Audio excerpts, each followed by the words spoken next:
अस्सलाम वालेकुम स्टूडेंट्स, आप सभी कैसे हैं? यकीनन इंशाल्लाह आप सभी ठीक होंगे और आप सभी के लिए दुआ अल्लाह ताला आपको अपनी हिफाजत में रखे।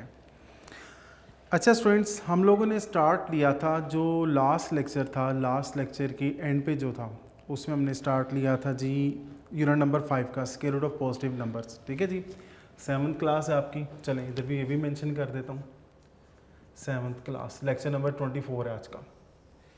तो square root of positive number, अभी तक मैंने आपको स्क्वायर रूट के बारे में नहीं बताया। मैं तो स्क्वायर के ऊपर ही था, किसी भी नंबर का स्क्वायर कैसे फाइंड आउट किया जा सकता है। अच्छा, अब चलें फॉर एग्जांपल रिपीट करता हूँ। जैसा कि 4 का स्क्वायर था, इसका मतलब 4 मल्टीप्लाइड बाय 4, तो आंसर क्या आ रहा है 16। तो मैंने परफेक्ट स्क्वायर के बारे में या स्क्वायर नंबर के बारे में क्या बताया था कि 16 बेसिकली किसका स्क्वायर है, 4 का। और स्क्वायर मीन कि हमने दो सेम नंबर्स को, टू सेम या एक जैसे नंबर्स को हमने मल्टीप्लाई करना है, तो जो नंबर आएगा दैट इज स्क्वायर नंबर। ठीक है, ये तो छोटा सा जो ना हमने रिवीजन ले लिया, जो हमने पहले डिस्कस किया था। अभी हम एक्सरसाइज की तरफ भी आएंगे, लेकिन उससे पहले कुछ छोटी मोटी बेसिक्स और हैं जो मैं आपको साथ शेयर करना चाह रहा हूँ या बताना चाह रहा हूँ। A number is a perfect square और नॉट। ये एक समझ छोटे से कीज पॉइंट्स हैं जो मैंने बोर्ड पे पहले लिख दिए। मैं थोड़ा सा आपका टाइम भी सेव करना है। अब वो कीज पॉइंट क्या हैं या इनका हमें क्या बेनिफिट हो सकता है। नंबर तो आपको पता है, मगर आपसे कहूँ 1 2 3 4 5 चलते जाएं तो क्या ये नंबर रुकेंगे? अव्वल तो नहीं रुकेंगे। दूसरी बात, इसमें वो नंबर भी आते हैं जो परफेक्ट स्क्वायर है, जैसा कि 4 2 का स्क्वायर है, 9 3 का स्क्वायर है, 16 4 का स्क्वायर है, 25 5 का स्क्वायर है। तो देखा जाए 1 2 3 4 एंड सो ऑन आ रहे हैं। लेकिन इसमें एक नंबर 5 आता है, वो किसी का स्क्वायर नहीं है। 6 है, किसी का स्क्वायर नहीं है। 7 किसी का स्क्वायर नहीं है। 8 किसी का स्क्वायर नहीं है। 9 है, 10 किसी का, यानी कि ये तमाम नंबर जो हैं वो स्क्वायर और नॉन स्क्वायर नंबर का बेसिकली क्या है, सम है या मिक्सर है। अच्छा, अब वो कहता है number is a perfect square और नॉट, यानी कि एक नंबर है कोई भी, हमने अब बताना है वो परफेक्ट स्क्वायर है या नहीं है। ठीक हो गया? तो आप देखिए ज़रा, all perfect square numbers and in 1 4 5 6 9 0। वो कहते हैं कि ऑल परफेक्ट स्क्वायर नंबर, जितने भी परफेक्ट स्क्वायर नंबर्स हैं, जितने भी हैं, कहता है उनका जो एंड वाला डिजिट होगा ना, वो 1 होगा या 4 होगा या 5 होगा या 6 होगा या 9 होगा या एंड पे 00 होगा। Is it clear? अच्छा, फिर वो कहता है any number that ends with single 0 2 3 7 और 8, यानी कि जिसके एंड पे सिर्फ 0 आप देख ले हो या जिसके एंड पे सिंगल 0, 00 वाला तो परफेक्ट स्क्वायर में आ जाएगा। 2 आ जाता है, 3 आ जाए, 7 और 8 आ जाए, ये परफेक्ट स्क्वायर नंबर नहीं होंगे। इवन कि जब मैं क्वेश्चंस आगे करवाऊँ, एक्सरसाइज की तरफ आता हूँ, तो मैं साथ साथ इन पॉइंट्स को बताऊंगा कि हमने जो कुछ बातें याद की थी उसका हमें क्या फ़ायदा हो रहा है। ठीक हो गया? नेक्स्ट आते हैं जी, a perfect square number has even indices. आप सभी बच्चों को याद है इंडाइसिस का मतलब क्या होता है, या इंडेक्स, पावर, एक्सपोनेंट्स। ठीक है जी, तो वो कहता है a perfect square number has even indices and all its prime factors. नहीं समझ आई? लेट्स सपोज मैं कहता हूँ जी आपके पास एक नंबर है 16, आप इसके ज़रा प्राइम फैक्टर्स बनाएं। 2 8 द 16, 2 4 द 8, 2 2 द 4 एंड लास्ट पे 2 1 द 2, यानी कि 16 is equal to 2 multiplied by 2 multiplied by 2। अब बताएं 2 4 टाइम्स मल्टीप्लाई हो रहा है, तो मेरे बेटा 2 की पावर क्या आएगा 4, यानी कि इसका इंडेक्स या इंडाइसिस क्या बना 4। तो मुझे बताएं 4 इवन है कि ओड है? 4 इवन है या ओड है? बोले मेरा बेटा, इवन है ना। तो याद रखें कि कोई भी नंबर आ जाए, कोई भी नंबर हो जिसके जब प्राइम फैक्टर्स हम बनाएं, तो जो प्राइम फैक्टर के जो पावर बनेगी या जो इंडाइसिस बनेंगे वो इवन होना चाहिए। तो फिर वो कौन सा नंबर होगा? Perfect square. नहीं समझ आई? कोई बात नहीं, मैं आपको एक और एग्जांपल देता हूँ। जैसा कि मैं कहता हूँ जी 27 है, ज़रा 27 के फैक्टर्स बनाए ज़रा। 3 9 द 27, 3 3 द 9 एंड 3 1 द 3। तो अब मुझे बताएं 27 इज इक्वल टू 3 कितने टाइम्स मेरा बेटा मल्टीप्लाई हो रहा है? 3 टाइम्स। लो जी, 3 की पावर क्या आ गया 3। अब मैं सर्कल कर रहा हूँ इंडेक्स को या पावर को या एक्सपोनेंट को। मैं बार बार ये तीनों वर्ड्स इकट्ठे रिपीट कर रहा हूँ ताकि आपके जहन में हो जाए कि अगर मैं जब जस्ट इंडेक्स या इंडाइसिस का वर्ड यूज़ करूँ तो फिर पावर या एक्सपोनेंट एक ही बात होगी। अच्छा, तो अब मुझे बताएं जो 3 है वो इवन है कि ओड है? जो मैंने सर्कल किया ओड है, तो इसका मतलब 27 is not a perfect square. तो मैं अब ये लाइन दोबारा रीड करने लगा हूँ। Perfect square number has even indices. Even indices का मतलब क्या है, जिसमें जो भी प्राइम नंबर आए और उसकी पावर क्या आ जाए, इवन, उसकी पावर क्या आ जाए, इवन। एक और एग्जांपल देता हूं ताकि आपकी ये चीज़ जो है वो आसानी से क्लियर हो जाए। पहले 2 पॉइंट्स का तो ऐसा कोई मसला नहीं है।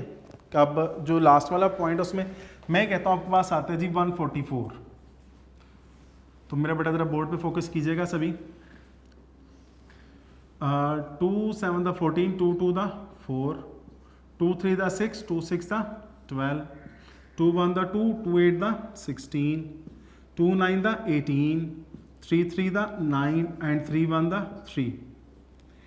तो अब मुझे बताएं 1 2 और ये 3, इन शॉर्ट 1 2 3 4 है। 144 इज इक्वल टू 1 2 3 एंड 4। और मुझे ये बताएं 3 कितने टाइम्स है, 2 टाइम्स, नहीं जी 1 एंड 2। अब हमने क्या करना है, इन फैक्टर्स को पावर की फॉर्म में लिखना है। तो 2 की पावर क्या आएगा 4, 3 की पावर क्या आएगा 2। अब देखा जाए जो 144 के प्राइम फैक्टर्स हैं उनमें 2 भी आ रहा है और 3 भी आ रहा है। अब 2 की पावर क्या आ रही है 4, 3 की पावर क्या आ रही है 2। अब 4 भी इवन है और 2 भी इवन है, तो इसका मतलब 144 जो है वो परफेक्ट स्क्वायर नंबर है, परफेक्ट स्क्वायर नंबर है। ये बात समझ आ गई आपको। जैसा कि 144 का स्क्वायर रूट जब लूँगा तो वो क्या आएगा 12, यानी कि 12 को 12 से मल्टीप्लाई करें तो 144 आता है। Is it clear? देखो सिंपल सा छोटी सी बात ज़हन में रख लें कि जो आपके पास प्राइम फैक्टर्स आ रहे हैं उनकी पावर वो क्या आ रही है, ओड या इवन। एक और बात ज़हन में रख लीजिएगा, अगर फॉर एग्जांपल ऐसा कोई भी नंबर आ जाए जिसमें फॉर एग्जांपल मैं कहता हूँ 2 की पावर 4, 3 की पावर 2 और 5 की पावर 1 आ गई है, लेट्स सपोज फॉर एग्जांपल आपको समझाने के लिए लिखा मैंने, इसका ऊपर वाले क्वेश्चन से कोई ताल्लुक नहीं है। अब एक ऐसा प्राइम फैक्टर आ गया जिसकी पावर ओड आ गई है, 1 है, 3 है, 5 है, 7 है, कुछ भी है, तो फिर वो परफेक्ट स्क्वायर नंबर नहीं होगा, फिर वो परफेक्ट स्क्वायर नंबर नहीं होगा। ठीक है जी, ये तो थी कुछ बेसिक्स जो मैंने इंट्रोडक्शन आपको बताना था। अच्छा, फिर जो हमारा लास्ट लेक्चर था उसमें हम लोगों ने डिस्कस क्या किया था, कुछ properties of square number discuss की थी। देखिए अभी तक जो चैप्टर है स्क्वायर रूट क्या होता है अभी मैं उस पर नहीं आया, क्योंकि जो एक्सरसाइज आपकी 5A है बेसिकली वो स्क्वायर से रिलेटेड है, उसमें कुछ और बातें भी हैं, पहले मैं आपसे वो डिस्कस करूँगा, देन हम स्क्वायर रूट की तरफ आएंगे। अच्छा मेरा बेटा, तो आप लोगों को शायद याद हो मैंने लास्ट टाइम आपसे लास्ट लेक्चर में प्रॉपर्टीज़ भी डिस्कस की थी। जैसे कि first property, A property the square of an even number is even. ये प्रॉपर्टी थी the square of an even number is even. B property थी हमारे पास the square of an odd number is odd. ये दो बातों तो मैंने आपसे डिस्कस की थी। चलें इसकी छोटी सी एग्जांपल दे देता हूँ। मुझे बताएं 2 का स्क्वायर जो है वो क्या आएगा मेरा बेटा 4, तो 2 भी इवन है 4 भी क्या इवन है। सबसे छोटी सी एग्जांपल। फिर मैंने लिखा 10 का स्क्वायर, तो वो क्या आ जाएगा 100। तो अब मुझे बताएं 10 भी इवन है और 100 भी इवन है। क्लियर होगी बात। 3 का स्क्वायर क्या आएगा 9, और 9 का स्क्वायर क्या आएगा चलें 81। तो देखा जाए 3 इवन उसका स्क्वायर भी, और सॉरी 3 ऑड उसका स्क्वायर भी ऑड, 9 ऑड 9 का स्क्वायर भी ऑड। ये तो लो पहली दो प्रॉपर्टीज़ हो जाती हैं। अब हट के आपसे एक बात पूछी जाती है। फॉर एग्जांपल मैं एक अल्फ़ाबेट इंट्रोड्यूस करवा देता हूँ। मैं आपको लिख देता हूँ जी 2n। बोलें n आपको पता है क्या होगा, 1 भी हो सकता है, 2 भी हो सकता है, 3 भी, 4 भी, 5 भी, पॉजिटिव भी, नेगेटिव भी, मुझे तो नहीं मालूम। लेकिन एक बात जहन में रखना, उसका जो ये साथ फैक्टर लिखा हुआ है ना 2, या उसके साथ जो मल्टीप्लाई हो रहा है 2, इसकी वजह से वो नंबर चाहे इवन है चाहे ऑड, ऑटोमेटिकली इवन में कन्वर्ट हो जाता है। मैं क्या कहना चाह रहा हूँ, 2 1 था 2, 2 2 था 4, 2 3 था 6, 2 4 था 8, 2 10 था 20, 2 11 था 22। ओ अल्लाह के बंदो, ये देखो इसमें मैंने कुछ ऐसे नंबर लिखे जो ऑड भी हैं ऐसे ही हैं, और कुछ ऐसे नंबर लिखे जो इवन है लेकिन सबका आंसर इवन नहीं आ रहा। सबका आंसर क्या आ रहा है? इवन आ रहा है। तो अब ये बात हो गई कि भी 2n जो है वो इवन नंबर है क्योंकि 2 की वजह से। लेकिन हमने पहला पॉइंट क्या लिखा था? Square of an even number is always even. तो अब मैं लेट सपोज 2n का स्क्वायर ले लेता हूँ। कहने का मकसद ये है, मैं ये बताना चाह रहा हूँ 2n लिखा था ना मैंने, तो इसका स्क्वायर ले ले तो 4n स्क्वायर आ जाएगा। तो अभी भी ओपन चैलेंज है आपके पास कि आप n की कोई भी वैल्यू पुट करें, चाहे वो इवन होगा चाहे वो ओड होगा, 4 से मल्टीप्लाई करें तो उसके बाद फिर आपका स्क्वायर तब भी क्या हो जाएगा? इवन ही हो जाएगा। Any problem? ये बात समझ आ गई आपके सभी को? ये चीज़ क्लियर है? अच्छा जी, तो अब हम आते हैं जी ओड वाले की तरफ। ये तो मैंने आपको इवन का कॉन्सेप्ट क्लियर कर दिया। अब हम आते हैं ओड वाली कंडीशन की तरफ। फॉर एग्जाम्पल मैं अगर आपसे कहूँ जी 2n था, ऐसे ही है ना, इसमें 1 ऐड कर दें। ये वाला फैक्टर हमेशा क्या आता था? इवन। ये वाला फैक्टर हमेशा क्या आता था? Even. Even plus 1 is equal to odd. लो जी, मैंने आपको एक छोटा सा फार्मूला बना दिया। कोई भी इवन नंबर ले लें, उसमें 1 ऐड करें तो 100% श्योर है वो किस में कन्वर्ट होगा? ओड में कन्वर्ट होगा। किस में कन्वर्ट होगा?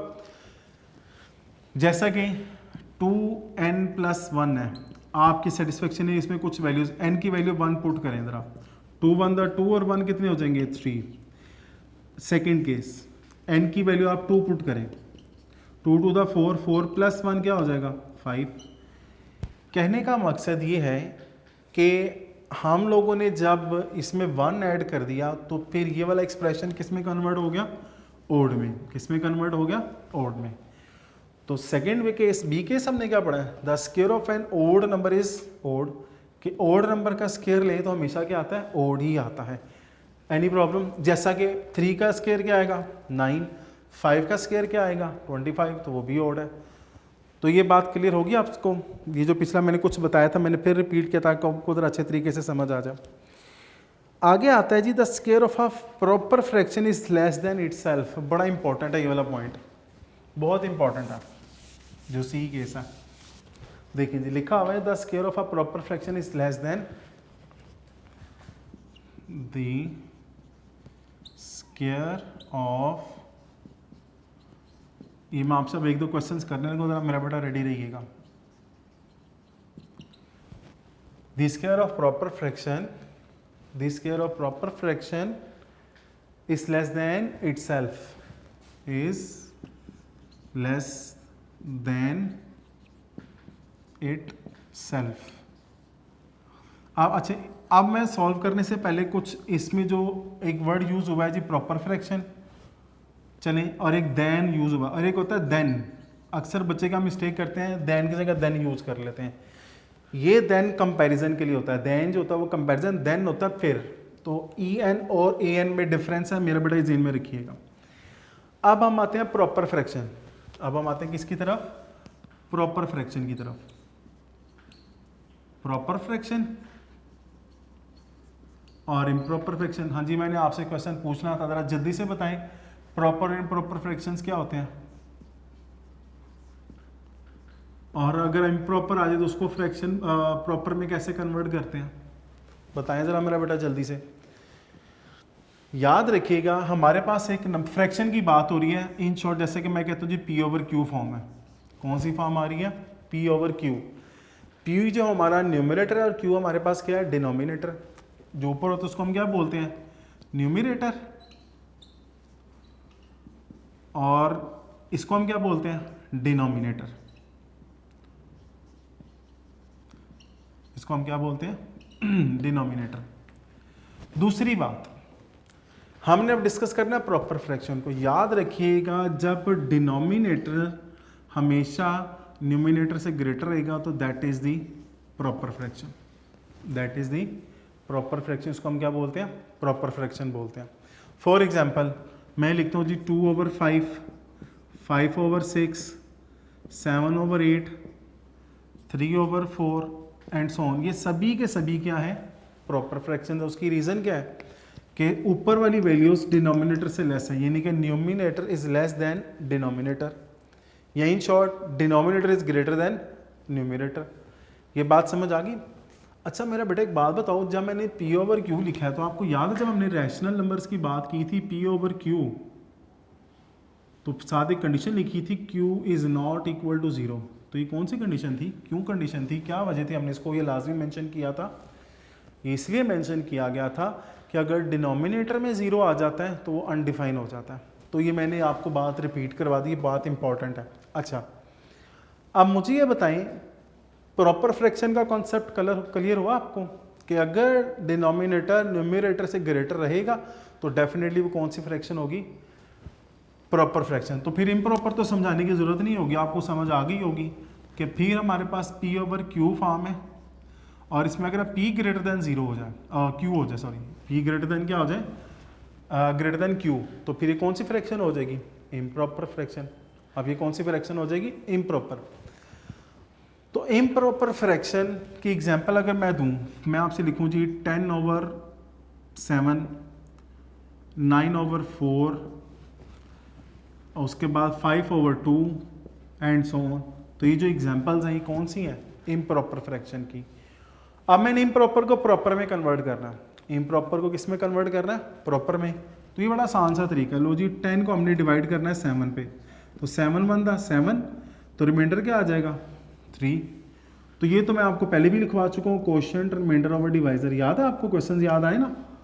तो मेरा बेटा बताएं क्वोशिएंट क्या है आपके पास 1, रिमाइंडर क्या है 3, और किस पे डिवाइड किया जा रहा था 7। अब मुझे बताओ जो मेरे पास फ्रैक्शनल पार्ट आ रहा है, क्या अब डिनोमिनेटर ग्रेटर नहीं हो गया 3 से? तो मैंने इम्प्रॉपर्स को किस में कन्वर्ट कर दिया, प्रॉपर में। इम्प्रॉपर प्रॉपर का कॉन्सेप्ट क्लियर हुआ आप लोगों को? इम्प्रॉपर प्रॉपर का कॉन्सेप्ट क्लियर हो गया? अभी तक तो मैंने क्या किया, आपको सिर्फ और सिर्फ इस हेडिंग का एक ये वाला पार्ट या ये वाली जो प्रॉपर फ्रैक्शन वाला वर्ड है इसको क्लियर किया कि प्रॉपर फ्रैक्शन है क्या। अच्छा जी, अब आता है square of proper fraction is less than itself. अच्छा जी, आपके टेस्ट से रिलेटेड ही आपको एग्जांपल देता हूँ। मैं कहता हूँ जी एक बच्चे के 7 ओवर 10 मार्क्स आए हैं, तो मैं अगर आपसे कहूँ जी इसका स्क्वायर लेके आपके नंबर आ जाते हैं जो कि बनेंगे 49 ओवर 100, 49 ओवर 100। ये बात समझ आ रही है? तो अब मुझे ये बताएं कि अब 7 ओवर 10 की हम बात कर लें या 49 ओवर 100 की बात कर लें, तो बताएं दोनों में से कौन सा ग्रेटर बना। देखिए मैंने इक्वल का साइन खत्म कर दिया क्योंकि स्क्वायर खत्म किया। मेरी बात पे गौर कीजिएगा, 7 ओवर 10 ने स्क्वायर लिया तो 49 ओवर 100 आ गया। मेरा आपसे क्वेश्चन है बताएं इनमें से ग्रेटर कौन सा है, तो मैं डेफिनेटली कहूँगा कि 7 ओवर 10 ग्रेटर है। अब उसकी रीज़न क्या है, चलें आपको समझाने के लिए। नीचे कितने ज़ीरो हैं 1, ये हो जाएगा 0.7, ये 0.7, ठीक हो गया। अच्छा जी, उसके बाद इसको भी डेसिमल में कन्वर्ट करें ज़रा, और ये हो जाएगा 0. क्योंकि 2 0 है तो 2 डिजिट्स के बाद पॉइंट लगा दें 0.49। चलें राउंड, लेट्स सपोज ये 0.4 है। अब मुझे बताएं 0.4 ग्रेटर होता है कि 0.7 ग्रेटर होगा? डेफिनेटली 0.7 ही ग्रेटर है ना, क्योंकि पॉजिटिव है। तो याद रखिएगा कि किसी भी प्रॉपर फ्रैक्शन का स्क्वायर लें तो हमेशा वो अपने आप से लेस होता है, हमेशा वो अपने आप से लेस होता है। क्लियर होगी बात? ये बात समझ आएगी आपको? ये बात समझ आ गई? चलें आपके लिए इसके लिए थोड़ी और आसानी करता हूँ ताकि आपको ज़रा अच्छे तरीके से समझ आ जाए। 7 ओवर 10 है और 49 ओवर 100 है, 49 ओवर 100 है, ठीक है ना। तो अब कहने का मकसद है, मैं क्या करता हूँ, मैंने क्या किया, इन दोनों का डिनोमिनेटर सेम करना चाहता हूँ। ऊपर भी 10 से मल्टीप्लाई कर देता हूँ और डिनोमिनेटर में भी 10 से मल्टीप्लाई कर देता हूँ। अब आ गया 70 ओवर 100 और इधर आ गया 49 ओवर 100। अब पता लगा कौन सा ग्रेटर है, 70 ज़्यादा या 49? देखो कितना डिफरेंस आ गया। आप समझ आई बात की कि मैंने आपको और आसान करके बता दिया कि हमेशा एक प्रॉपर फ्रैक्शन जो होती है वो अपने स्क्वायर से क्या होती है, या उसका जो स्क्वायर होता है वो अपने से लेस होता है। इन शॉर्ट अगर मैं इसको इस तरह कन्वर्ट कर दूँ, इस तरह रीड कर दूँ कि 49 over 100 less than 7 over 10। Is it clear? तो ये हमारे पास था the square of a proper fraction is less than itself. हमने प्रॉपर फ्रैक्शन को भी क्लियर किया और इम्प्रॉपर फ्रैक्शन को भी क्लियर किया। और जो डी पार्ट है वो भी सेम एज इट इज़ है क्योंकि मैंने डेसिमल में भी कन्वर्ट करके आपको समझा दिया ना एक बात कि अगर डेसिमल के हवाले से भी देखें तो डेसिमल 0.7 0.49 से ग्रेटर आ रहा है, तो मेरा बेटा डी पार्ट बुक पे देख लीजिएगा, फिर मैं एक्सरसाइज की तरफ आता हूँ। वो कहता है square of a decimal less than 1 is smaller than the decimal. कि कहने का मकसद है कोई भी डेसिमल वैल्यू उसका स्क्वायर लेंगे तो याद रखना वो अब 10 डेसिमल से लेस ही होगा। जैसे कि 0.79 का 0.49 आ रहा है तो 0.49 0.7 से लेस हो गया। ये बात समझ आ गई आपको? अच्छा, अब हम आते हैं एक्सरसाइज की तरफ। अभी तक बेटा जी कुछ चीज़ पूछनी है आपने।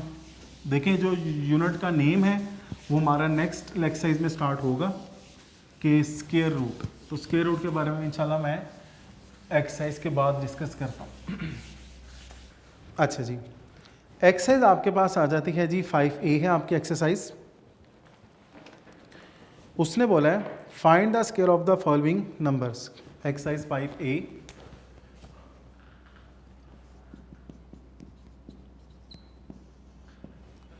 स्टेटमेंट है क्वेश्चन नंबर 1 की, find the square of the following numbers. चलिए जी, फर्स्ट नंबर आपका बेटा जी कौन सा आ रहा है? 29। तो हमने 29 का स्क्वायर फाइंड आउट करना है। 29 30 से चलिए जी, ए पार्ट है 29। तो हमने इसका स्क्वायर फाइंड आउट करना है। तो मेरा बेटा ये बताओ, जिसका स्क्वायर फाइंड आउट करना उस नंबर को हमें कितने टाइम्स मल्टीप्लाई करना पड़ता है? 2 टाइम्स। चलें 29 को हम मल्टीप्लाई करते हैं 29 से। 9 9 था क्या होंगे मेरा बेटा? 81। क्या कैरी आ जाएगा? 8। 9 2 था 18। 18 में 8 ऐड करें क्या आएगा? 26। उसके बाद 2 9 था 18। 1 कैरी हो जाएगा।